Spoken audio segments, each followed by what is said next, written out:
پاکستان کے معروف senior column نگار سینئر صحافی سہیل وڑائچ صاحب کے کالم اور خبر کے مطابق فیلڈ مارشل سید عاصم منیر یہ کہتے ہیں کہ سیاسی مصالحت سچے دل سے معافی مانگنے سے ممکن ہے۔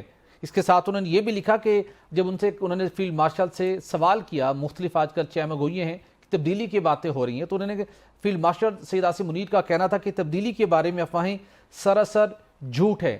خیر صاحب، سوال یہ ہے کہ پرائم منسٹر پاکستان نے 13-14 اگست کے درمیانی شب جب قوم سے خطاب کیا، وہاں پر انہوں نے میثاق استحکام پاکستان کی پیشکش کی، سب جماعتوں کے ساتھ مل بیٹھ کر ہم بات کرنا چاہتے ہیں۔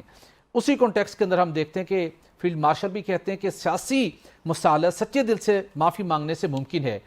تو حکومت کچھ دو روز قبل یہ اطلاعات آ رہی تھی کہ حکومت نے کچھ لوگوں کو نامینیٹ کیا ہے تاکہ پی ٹی آئی کے ساتھ دوبارہ بات چیت کریں، اور پی ٹی آئی کے اندر بھی لوگ موجود ہیں۔ ایون گزشتہ روز chief whip P T I Malik Hamid Dogar نے کہا کہ اسٹیبلشمنٹ سے نہیں، میں سمجھتا ہوں کہ سیاسی لوگوں سے بات چیت ہونی چاہیے، وہاں پر بھی یہ ریلائزیشن ہے۔ تو آپ کو لگتا ہے کہ کوئی دوبارہ سے ایک مرتبہ پھر مذاکرات کا ماحول بنا ہے، سچے دل سے معافی مانگنے سے واقعی معافی ہو سکتی ہے، یا بانی پی ٹی آئی اپنی اس اپروچ کے اوپر ڈٹے رہیں گے اور بات چیت کو آگے نہیں بڑھنے دیں گے؟ کیا محسوس ہو رہا ہے آنے والے دنوں میں کوئی بڑا پگھلتی ہوئی دکھائی دے رہی ہے آپ کو؟ بٹی صاحب، میں عرصہ دراز سے آپ کے پروگرام میں یہ بات کرتا رہا ہوں کہ پی ٹی آئی کا مخمصہ یہ ہے، نہ ان بد نصیبوں کو حکومت کرنی آئی ہے، نہ اپوزیشن کرنی آ رہی ہے۔ ان کا مخمصہ یہ ہے۔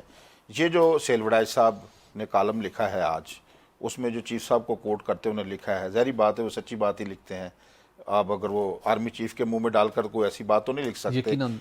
تو وہ جو انہوں نے بات کی ہے، سیاسی مصالحت سچے دل سے معافی مانگنے سے ممکن ہے، یہ بہت بڑی بات ہے، کیونکہ ان کا سارا بانی پی ٹی آئی سے لے کر نیچے تک دیکھیں ٹریک ریکارڈ ہے، یہ جھوٹ پر یقین رکھتے ہیں۔ سائفر کو بھی لے لیں آپ، یہ جھوٹی باتیں، یہ ان کے الزام، میرے پاس ٹرمپ کا پتہ ہے، میرے پاس فلاں ہے، سونامی ہے، تباہی ہے، بربادی ہے۔ لیڈرشپ جو ہوتی ہے، سیاسی لوگ ہوتے ہیں، وہ ترقی، روشنی کی بات کرتے ہیں۔ یہ اندھیروں، لوٹے پٹے، ڈاکو، چور، یہ ان کا بھی نہیں ہے، یہ جھوٹے ہیں۔ جیسے سچے دل سے معافی مانگنے کا لفظ انہوں نے کیوں یوز کیا ہے کہ ان کے دل میں جھوٹ بسا ہوا ہے۔ یہ ان کا کام ہے کہ لوگوں پر جھوٹے الزامات لگا کے انہیں متون قرار دینا۔ ان کے آگے وطن عزیز بھی آ جائے۔ آپ نے جنگ کے دوران بھی دیکھا، آپ نے جب ملک معاشی طور پر نیچے بیٹھ گیا، جب آئی ایم ایف کو خط لکھے انہوں نے، ان کا جھوٹ کا ایجنڈا ہے۔ یہ سچے دل سے معافی مانگیں اور سیاسی لوگوں سے بات کریں، جو ملک حامد ڈوگر صاحب کی آپ نے بات کا ریفرنس دیا ہے، بہت اچھی بات کی اگر انہوں نے کی ہے تو، لیکن مجھے لگتا نہیں ہے ان کو ابھی تک یہ اپنے جھوٹ پر ڈٹے ہوئے ہیں۔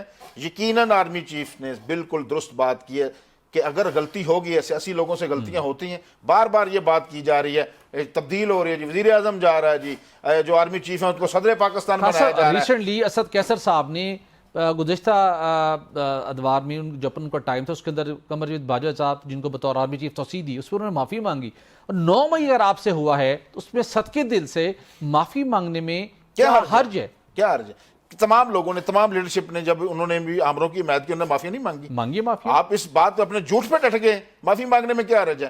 یہ نہیں معافی مانگے گے، لیکن اگر خدا مذاکرات نہیں ہوں گے تو کیسے مذاکرات ہوگا؟ وہ ان سے مذاکرات، میں یہی کہہ رہا ہوں کہ ان کو اپوزیشن بھی کرنی نہیں آ رہی۔ کیوں نہیں آ رہی؟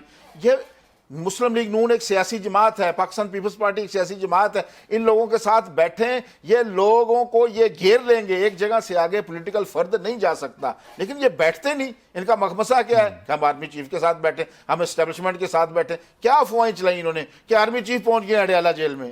اب ان کی گفتگو جو کالم لکھا ہے انہوں نے، اس میں کالم بہت شاندار لکھا ہے جو ان کے چیف کے حوالے سے، کیونکہ ذاتی ملاقات ان کی کم ہی ہوتی ہے، اسٹیج پہ گفتگو ہوتی ہے، جہاں بیلجیم میں بھی گفتگو ہوئی، پاکستانی کنونشن تھا وہاں پر، لیکن ان کی ملاقات بھی ہوئی ہے سیپریٹ 2-2.5 گھنٹے کی۔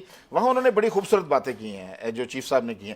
ایک تو تبدیلی کی افواہیں، یہ ساری جو دھند پڑی تھی جی، کوئی ایک فرد محسن نقوی صاحب جناب وزیر اعظم بن رہے ہیں، اور جو آرمی چیف ہیں صدر پاکستان بن رہے ہیں، انہوں نے یہ جو گفتگو کرنے والوں کو کیا کہا ہے چیف صاحب نے کہ وہ لوگ ہیں، یہ مقتدرہ کے بھی دشمن ہیں اور یہ حکومت کے بھی دشمن ہیں۔ جو جتنے بھی محب وطن پاکستانی ہیں، ان کو اس بات کو ریلائز کرنا چاہیے۔